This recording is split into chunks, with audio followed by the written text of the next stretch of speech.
So we read it in Niv last time. Which means TLV will be today. Yay! Yay!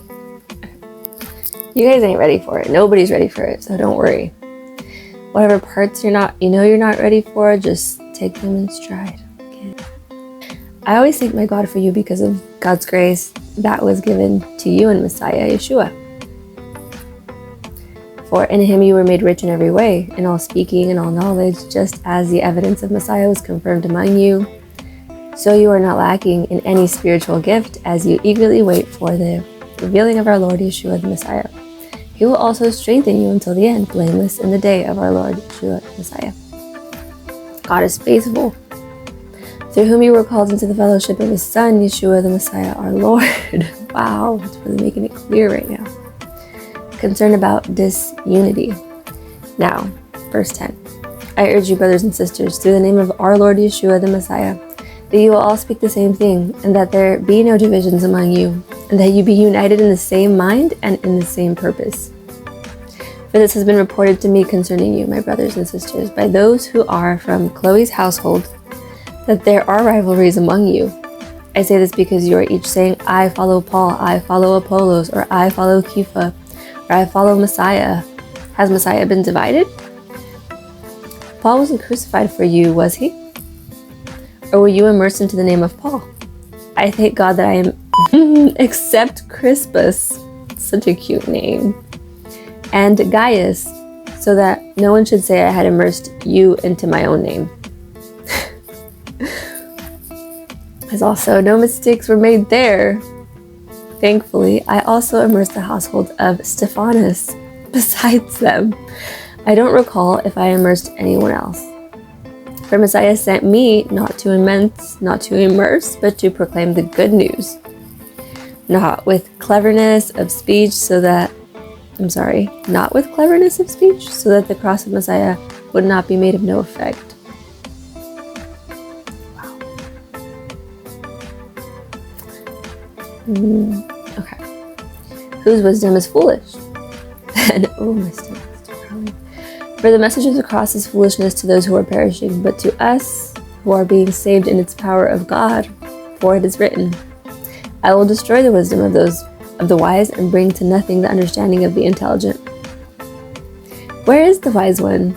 Where is the Torah scholar? Where is the debater of this age? Hasn't God made foolish the wisdom of the world, foreseeing that in God's wisdom, the world through its wisdom did not know God? God was pleased, through the foolishness of the message proclaimed, to save those who believe.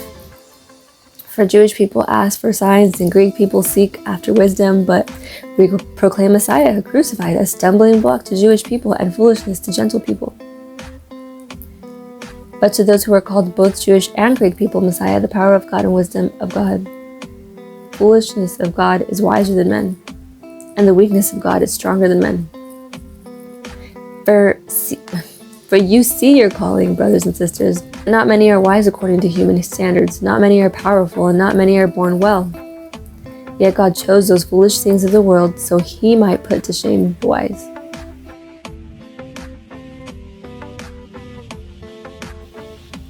And God chose the weak things of the world so he might put to shame the strong. And God chose the lowly and despising things of the world, the things that are as nothing, so he might bring to nothing the things that are, and so that no human might boast before God. But because of him, you are in Messiah, Yeshua, who became to us wisdom from God, and righteousness and holiness and redemption.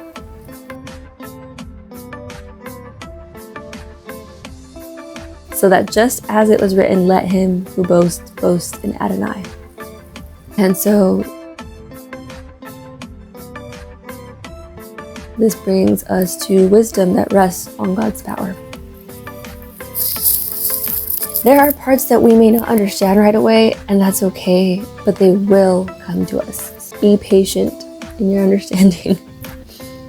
When I came to you, brothers and sisters, I did not come with excellence of speech or wisdom, proclaiming to you the mystery of God, for I decided not to know about anything among you except Yeshua the Messiah and him crucified. I was with you in weakness and in fear and in much trembling. My speech and my preaching were not with persuasive words of wisdom, but in demonstration of the Spirit and of power, so that your faith would not be in the wisdom of men, but in the power of God.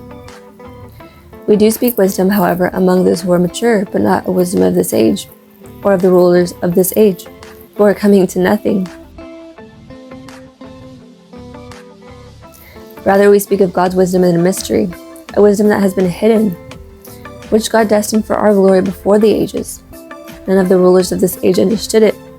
You hear my wind chimes? It's rare for me to hear them like that. Alright, none of the rulers of this age understood it, for if they had, they would not have crucified the Lord of glory. But as it is written, things no eye has seen and no ear has heard, that has not entered the heart of mankind, these things God has prepared for those who love him. But God revealed these things to us through the Ruach, for the Ruach searches all things, even the depths of God. For who among men knows the things of a man except the man's spirit within him? In the same way, no one knows the things of God except the Ruach Elohim. Now we have received not the spirit of the world, but the Spirit who is from God, so we might come to know the things freely given to us by God. These things we also speak not in words taught by human wisdom, but in words taught by the Ruach.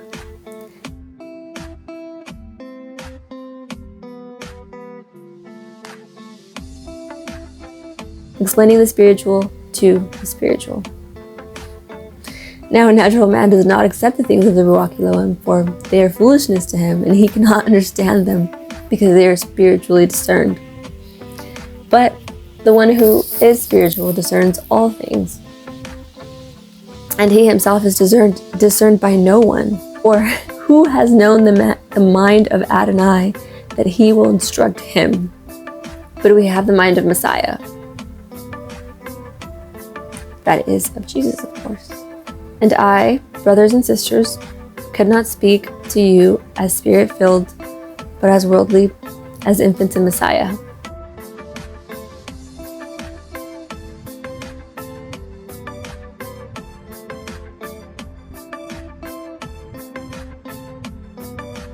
I gave you milk, not solid food, for you are not yet ready. Indeed, even now you are not yet ready, for you are still worldly. For since there is jealousy and strife among you, aren't you worldly and walking in a human way? For when one says, I follow Paul, and another, I follow Apollos, are you not mere humans? What then is Apollos, and what then is Paul? Servants through whom you came to trust, and to each as the Lord gave.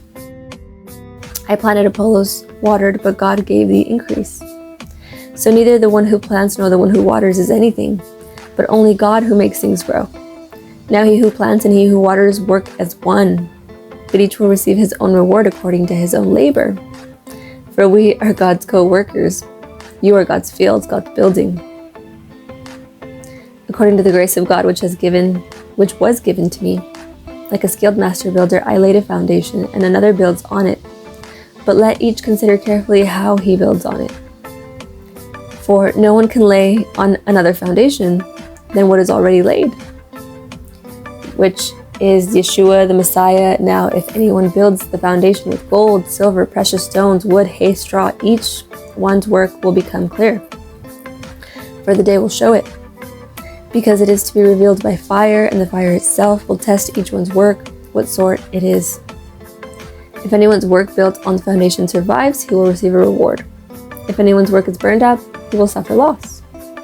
He himself will be saved, but as through fire.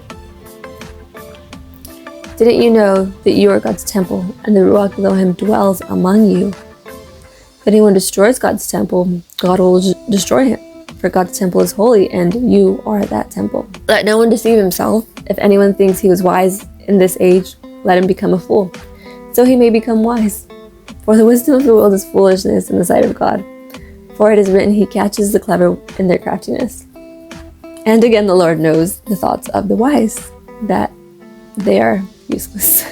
So let no one boast about men, for all things are yours.